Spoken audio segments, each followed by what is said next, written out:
अस्सलामुअलैकुम। Welcome students, welcome to my YouTube channel Zinda science. Students, आज हम क्लास 9th में बायोलॉजी उस चैप्टर 9 उसका जो है एक्सरसाइज का शॉर्ट क्वेश्चन आंसर डिस्कस करने जा रहे हैं। स्टूडेंट्स, वीडियो शुरू करने से पहले अगर आपने मेरे इस चैनल को अभी तक जो है सब्सक्राइब नहीं किया तो काइंडली सब्सक्राइब कर लें, और अगर मेरी ये वीडियो आपको अच्छी लगती है मेरे इस वीडियो को जरूर लाइक कीजिएगा।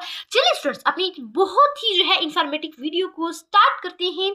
हमारे पास हमारी एक्सरसाइज का जो पहला सवाल आता है, पहला क्वेश्चन आता है, क्वेश्चन है define mineral nutrition in plants, यानी प्लांट्स में, पौधों में मिनरल न्यूट्रिशन को डिफाइन करें। तो इसका आंसर पेज नंबर 134 पर है, तो मूव करते हैं इस पेज पर।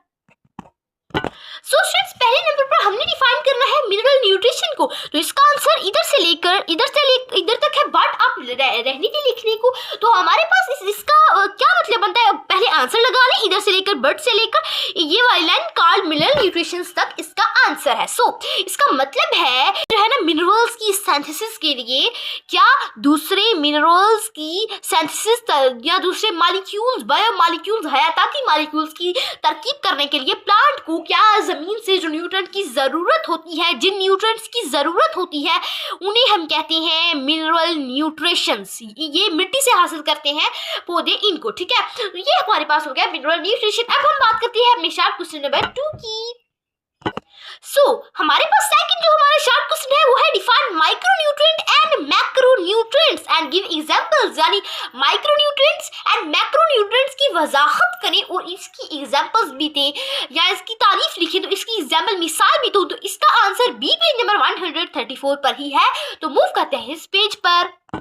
पहले हमारे पास आता है मैक्रोन्यूट्रिएंट्स। मैक्रोन्यूट्रिएंट्स क्या है हमारे पास, जो हमारे पास मैक्रोन्यूट्रिएंट है उसकी डेफिनेशन इधर से शुरू होकर इधर तक है, उसकी एग्जांपल्स 3 मैंने दी है, और जो है ना माइक्रोन्यूट्रिएंट्स वो इधर से लेकर इधर तक माइक्रोन्यूट्रिएंट्स है, उसकी 3 एग्जांपल्स है। तो अब मैं आपको जो है रिवाइज करके बताती हूँ कि इसका क्या मतलब बनता है, और यानी वो मिनरल्स जो पौधे को ज्यादा मकदार में मुहैया हो, क्या ज्यादा मकदार, लार्ज क्वांटिटी में मुहैया हो, उन्हें हम कहते हैं माइक्रोन्यूट्रिएंट्स।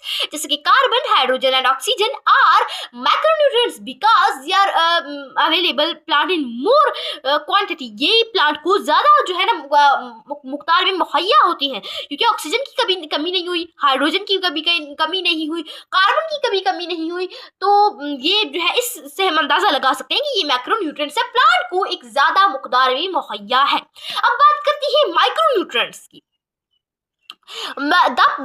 जो वो मिनरल्स जो प्लांट को लोअर क्वांटिटी यानी कम मकदार में मुहैया, उन्हें हम कहते हैं माइक्रोन्यूट्रिएंट्स। इसमें शामिल है आयरन, मोलिब्डेनम, बोरोन। आयरन की कमी होती है, आयरन की डेफिशिएंसी होती है, जिससे आप ये अंदाजा लगा सकते हैं कि आयरन की डेफिशिएंसी इसीलिए हो रही है क्योंकि वो प्लांट को कम मकदार में मुहैया होता है। सो स्टूडेंट्स, ये हमारे पास हमारा सेकंड शॉर्ट क्वेश्चन होगा। अब हम बात करते हैं अपने शॉर्ट क्वेश्चन नंबर 3 की।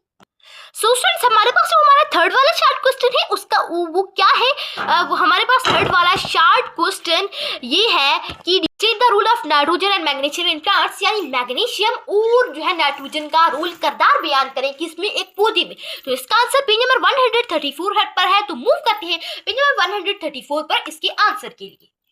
सो स्टूडेंट्स, पहले हमें किस चीज का रोल बताना है, पहले हमें रोल बताना है नाइट्रोजन का ये रोल है, मैग्नीशियम का ये रोल है। तो अब मैं आपको बताती हूँ कि इनका क्या रोल है, क्या किरदार है प्लांट में, ठीक है। तो नाइट्रोजन का क्या रोल है, नाइट्रोजन एक अहम कंपोनेंट है, एक अहम जुज है, किसका, प्रोटीन का, क्लोरोफिल का और एंजाइम का। अब देखिए मैग्नीशियम कंपोनेंट है, एक जुज है क्लोरोफिल का, और ये क्या करता है, बहुत सारी जो है ना एंजाइम की, हमारे की एक्टिविटीज, सरगर्मियों में हिस्सा लेता है। तो ये हमारे पास हो गया हमारे थर्ड शॉर्ट क्वेश्चन का आंसर। अब हम बात करते हैं अपने शॉर्ट क्वेश्चन नंबर 4 की।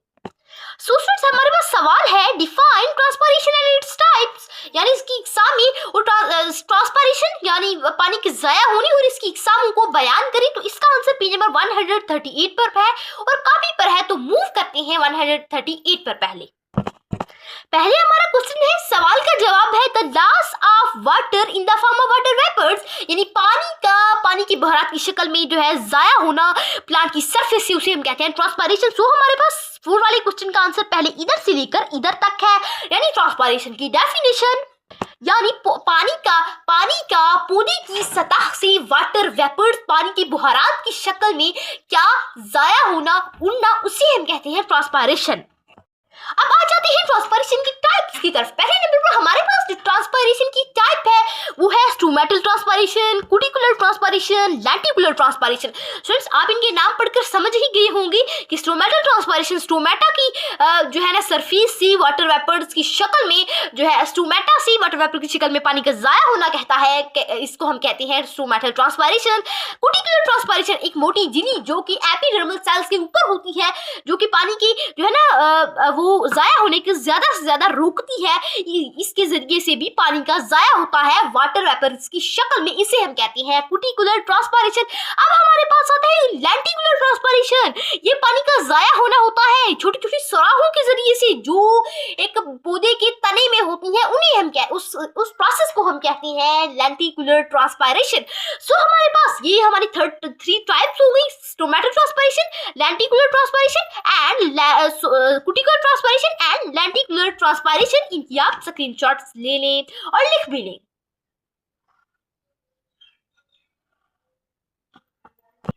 नेक्स्ट हमारे पास 5 वाला कौन सा क्वेश्चन है? 5 वाला क्वेश्चन है how is transpiration how is transpiration pull important in plants. एक कैसे जो है ट्रांसपायरेशन पुल जो है पौधों में क्या है इंपॉर्टेंट है। हाँ से ये काफी पर तो आंसर नहीं है, लेकिन 147 पेज पर लिखा हुआ है।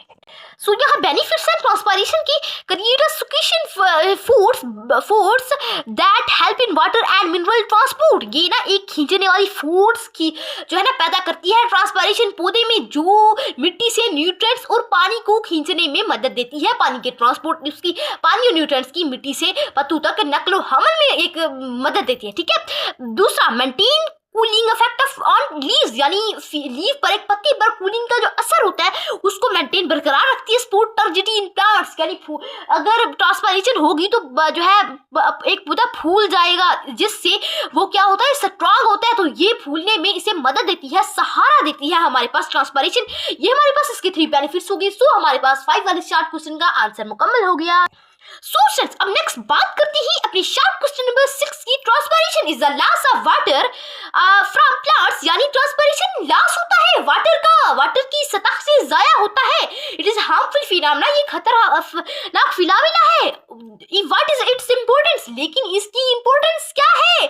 हाँ, पानी का लॉस होना पौधे की सतह से वाकई जो है एक खतरनाक काम है, लेकिन ये क्या फायदा है इसका? तो इसके आंसर के लिए हम चलते हैं पेज नंबर 139 पर। हमारे पास इस क्वेश्चन का आंसर इधर से लेकर इधर तक है। पहले हम इस क्वेश्चन का जो है आंसर लिखना शुरू करते हैं। हमारे पास इस क्वेश्चन का आंसर है no, transpiration is not beneficial. नहीं, ट्रांसपायरेशन फायदामंद नहीं है। क्या फायदामंद नहीं है? Transpiration is necessary evil, transpiration जरूरी है, एक नेसेसरी अवील है, एक नेसेसरी है, एक जरूरत है। ताहम transpiration is the loss of water from plant. जो ट्रांसपायरेशन है वो प्लांट से वाटर का जाया होना होता है, बट लेकिन yet it create pull on water column in the xylem tissue of leaf, stem and root. ये जो होती है ट्रांसपायरेशन, ये एक पुल क्रिएट करती है, एक खींचने वाला पुल क्रिएट करती है। किसमें? जो है स्टेम की, पत्तों की और जड़ों की एपिडर्मल सेल्स में। ठीक हो गया। अब this transpiration pull is responsible for transport of water and salt from the root to leaf. ये जो पुल होता है जो ट्रांसपायरेशन पैदा करती है, किसमें? पत्तों में, स्टेम्स में और इसमें जड़ों में, एपिडर्मल सेल्स में। इसके जरिए से क्या होता है? सॉल्ट और वाटर ट्रांसपोर्ट होता है मिट्टी से किस तक? पत्तों तक। एक इसका मेन जो हमने इससे बात सीखी ना कि असल फायदा है क्या ट्रांसपायरेशन का? ट्रांसपायरेशन यानी पानी का जाया होगा, पानी और ज्यादा आता जाएगा। जितना ही ज्यादा पानी जाया होगा उतना जो है ना हाई क्वांटिटी का एक ट्रांसपायरेशन पुल पैदा होता जाएगा, यानी इसकी खींचने की फोर्स पौधे की ज्यादा बढ़ती जाएगी, इससे खिंचाव पैदा होगा, जिससे पानी जो है वो है जड़ों के एपिडर्मिस से होता हुआ स्टेम के एपिडर्मिस से लीफ में चला जाता है। तो ये हमारे पास हो गया हमारा 6 वाला short question. I hope so आपने मुकम्मल तौर पर समझ लिया होगा, आपकी कोई डाउट नहीं रह गई होगी। अब हम बात करते हैं अपने 7 वाले शार्ट क्वेश्चन की। हमारे पास सवाल है, इसमें हमें डिफरेंट करना है, डिफरेंटिएट बिटवीन लिखना है। तो जाइलम और फ्लोएम का डिफरेंशिएट बिटवीन कॉपी पर है, तो मूव करें कॉपी पर। आप भी मेरे साथ लिख लें जो है अपना डिफरेंशिएट क्वेश्चन। आपको इसमें तरीका भी बताऊंगी, इसमें जगह है इस किताब में, मैंने इसीलिए नहीं लिखा ताकि डिफरेंशिएट लिखने का आपको साथ साथ तरीका भी बताती चलूं और साथ साथ आप लिख भी लें। सो फ्रेंड्स, ये हमारे पास हमारा जो है शॉर्ट क्वेश्चन आ गया। चलिए, इसमें हमेशा आपने एक रूल याद रखना है कि इधर दरमियान में क्या लगाना है, डिफरेंशिएट में हमेशा क्लास टेस्ट में, ग्रैंड टेस्ट में, मंथली टेस्ट में, बोर्ड एग्जाम्स में हमेशा ये याद रखना है कि इसको दरमियान में लगाना है। आप क्या करती है, आप अगर क्लास में कोई टेस्ट हो, अगर आपको लगे कि ये अच्छा नहीं लग रहा तो आप ऐसा लिखना शुरू कर देते हैं। अगर आप आज से आदत डालेंगे डिफरेंशिएट बिटवीन को इस तरह से लिखने की, फिर आपको बोर्ड के एग्जाम में याद रहेगा ये रूल कि हमें इस तरह से लिखना है। आप कहती है आज तो क्लास टेस्ट है, बाद में जब बोर्ड आएगा तो लिख लेंगे, ऐसा नहीं है, बल्कि पहले से आदत होगी तो फिर आपको बोर्ड में बैठेगी तो वहां याद रहेगा कि हमने डिफरेंशिएट बिटवीन क्वेश्चन को किस तरह से लिखना है। ठीक है, 2 पॉइंट्स हैं, दो पॉइंट में लिखिए। डिफरेंट ये लिखिए, ये लिविंग सेल से बने होते हैं। ये जो है जालिम ये ना, इसका पाइप जो होता है ना वो बना होता है डेड सेल से, इसका पाइप बना होता है किससे, लिविंग सेल से। जबकि जालिम जो है पानी के ट्रांसपोर्ट होने के लिए इस्तेमाल होता है, जबकि जो फ्लोएम है वो जो फूड के ट्रांसपोर्ट होने के लिए इस्तेमाल होता है। चलिए, अब इधर पॉइंट लगाने, अगर ये आपने इधर पॉइंट लगाया है ना, इधर ये पॉइंट इतना हो जाए और ये पॉइंट 2 लाइंस का ही रहे, फिर आपने दे 2 लाइनें इसकी छोड़ देनी है, आगे दोनों पॉइंट्स इक्वल से शुरू करने हैं, ये बात याद रखें। सो फ्रेंड्स, आपने आई होप सो कि जो है 7 वाले क्वेश्चन का फर्स्ट पार्ट अच्छी तरीके से समझ लिया होगा। अब हम बात करते हैं 7 वाले क्वेश्चन के सेकंड पार्ट, हाइड्रोट्रांसपिरेशन एंड गुटेशन की। सो हमारे पास इस सवाल का जवाब page number 138 and page number 145 पर भी होगा।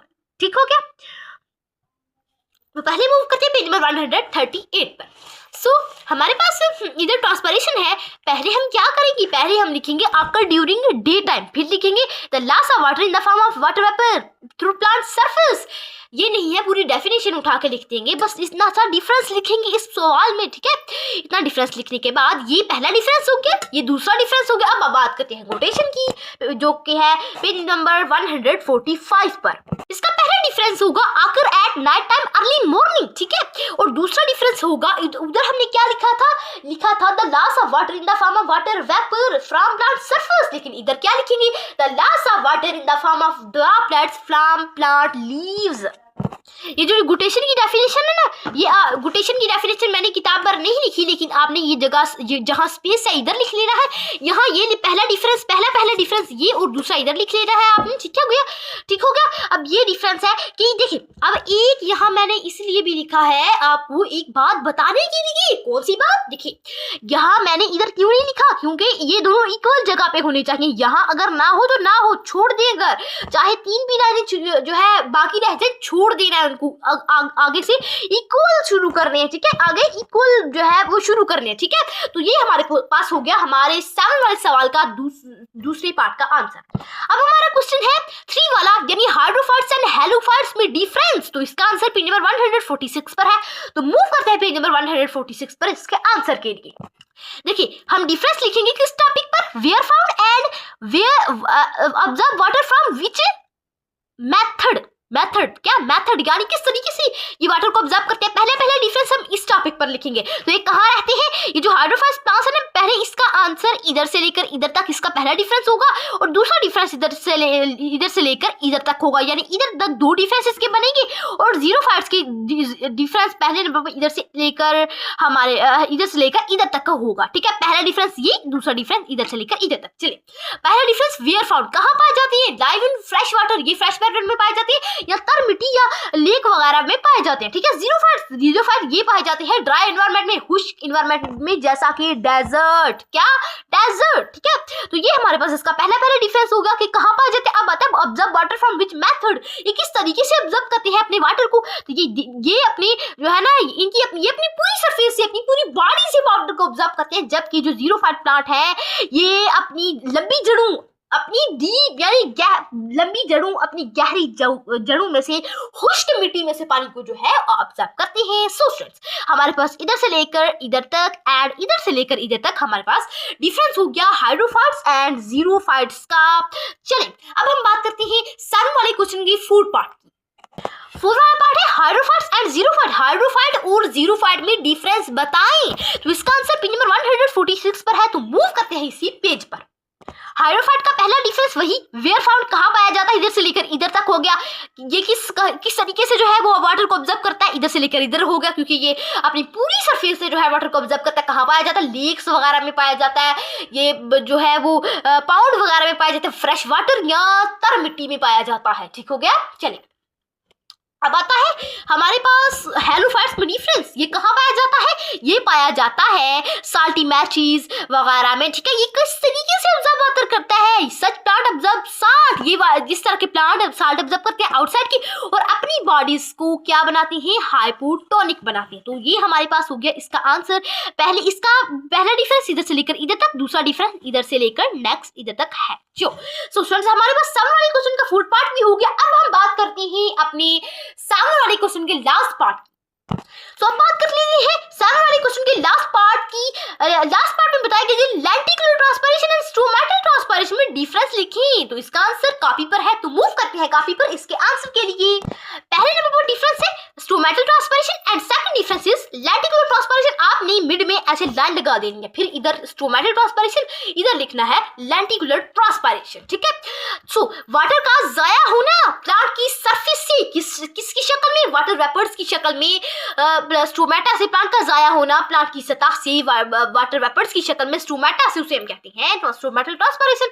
हाँ, ये लाश है पानी का बुहारात की शक्ल में। प्लांट के तने में जो छोटी छोटी चौराही होती है उन्हें हम कहते हैं लेंटिकुलर ट्रांसपिरेशन। सो हमारे पास ये डिफरेंस हो गया।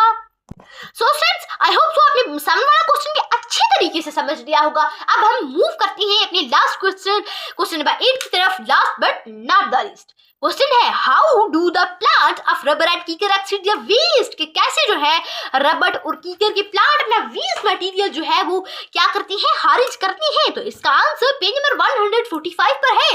तो मूव करते हैं इस पेज पर इसके आंसर के लिए। पहले बता दिया जाए कि आपको कि इसका आंसर किधर से लेकर किधर तक है, इधर से लेकर रबर से लेकर इधर तक इसका मुकम्मल आंसर है आंसर नंबर 8। ठीक है। चलिए रबर प्लांट जो है ना वो अपना एक्सट्रीट करता है अपने फजले को जो है ना अजाफी फजले को खारिज करता है किसकी शक्ल में, दूध या मादा की शक्ल में। किसके जरिए से, लैटेक्स की शक्ल में। एकिशिया जो कीकर का प्लांट होता है वो क्या करता है, वो गम्स गूंद खारिज करता है, अपने वेस्ट प्रोडक्ट को गूंद की शक्ल में खारिज करता है। सो हमारे पास हमारा 8 वाले क्वेश्चन भी हो गया। सो स्टूडेंट्स आई होप तो आपने मुकम्मल क्वेश्चंस अच्छे तरीके से समझ लिए होंगे। अगर आपको इस क्वेश्चन में अभी भी कोई कंफ्यूजन है तो आप भी जो है वो बिना झिझक कमेंट बॉक्स में आकर पूछ सकते हैं, आपका हर मसला हल कर दिया जाएगा। सो स्टूडेंट्स आज अगर आपने मेरे इस चैनल को भी जो है सब्सक्राइब नहीं किया तो काइंडली सब्सक्राइब कर लें, और अगर मेरी ये वीडियो आपको अच्छी लगी है मेरी इस वीडियो को जरूर लाइक कीजिएगा। चलिए स्टूडेंट्स आज के लिए इतना ही, मिलते हैं नेक्स्ट वीडियो में जिसमें हम लोग इसके लैंग्वेज क्वेश्चन करेंगे। तब तक के लिए अल्लाह हाफिज, thanks for watching and don't forget to subscribe my channel.